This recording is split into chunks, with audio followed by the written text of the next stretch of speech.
Assalamualaikum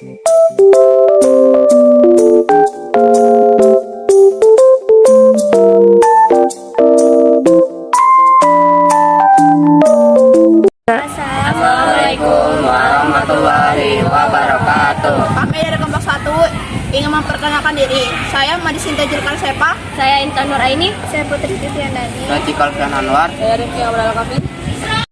Di sini kami akan menjelaskan tentang pencemaran lingkungan, air, udara, dan tanah. Apa sih yang dimaksud pencemaran lingkungan? Pencemaran lingkungan adalah peristiwa masuknya atau dimasukkannya zat unsur energi dan komponen yang bersifat merugikan ke lingkungan atau berubahnya tatanan lingkungan sebagai akibat dari perbuatan manusia atau alam, sehingga kualitas lingkungan menjadi menurun. Apa yang dimaksud pencemaran air? Pencemaran air merupakan peristiwa unsur atau komponen lainnya ke dalam air sehingga menyebabkan kualitas air menurun. Apa saja dampak dari pencemaran air? Yaitu akibat pencemaran tersebut kualitas air dapat menurun sehingga tidak memenuhi persyaratan peruntukan yang ditetapkan. Apa saja contoh dari pencemaran air? Yaitu seperti limbah industri, limbah rumah tangga, dan limbah pertanian. Cara mengatasi limbah industri adalah: pertama, membatasi penggunaan bahan kimia; yang kedua, mengolah limbah plastik sebelum dibuang; dan yang ketiga, memasang IPAL atau instalasi pengolahan air limbah. Cara mengatasi limbah rumah tangga adalah: pertama, menggunakan tas kain untuk berbelanja; yang kedua, menggunakan bank sampah; dan yang ketiga, mendaur ulang sampah yang ada. Cara mengatasi limbah pertanian adalah: pertama, tidak membuang limbah sembarangan; yang kedua, menggunakan pestisida PPT; dan yang ketiga, lebih memilih penggunaan pupuk kompos. Itu pencemaran udara.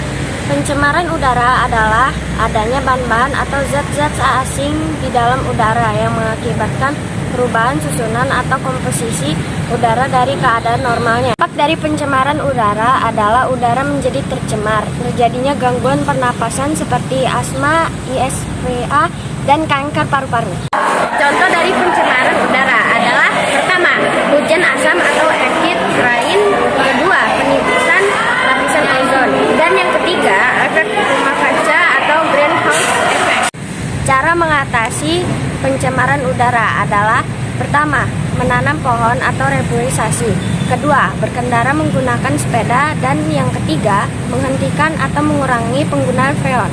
Apa itu pencemaran tanah? Pencemaran tanah terjadi akibat masuknya atau dimasukkannya bahan pencemar yang berasal dari kegiatan manusia atau proses alam sehingga mengubah tatanan atau kondisi tanah alam. Dampak pencemaran tanah adalah: pertama, turunnya kesuburan tanah; yang kedua, populasi tumbuhan dan hewan berkurang; yang ketiga, terjadinya polutan tanah; dan yang keempat, perubahan kimiawi. Contoh pencemaran tanah adalah: yang pertama, limbah domestik; yang kedua, limbah industri; dan yang ketiga, limbah pertanian.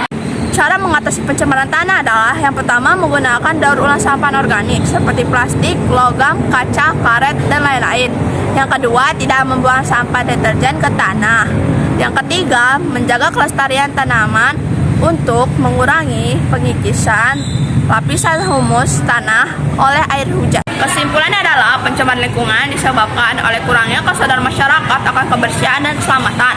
Pencemaran lingkungan dapat berupa pencemaran tanah, air, dan sebagainya. Akibatnya pun sangat berdampak besar karena akan menimbulkan biang penyakit. Sekian penjelasan dari kelompok kami. Terima kasih sudah menonton. Wassalamualaikum warahmatullahi wabarakatuh.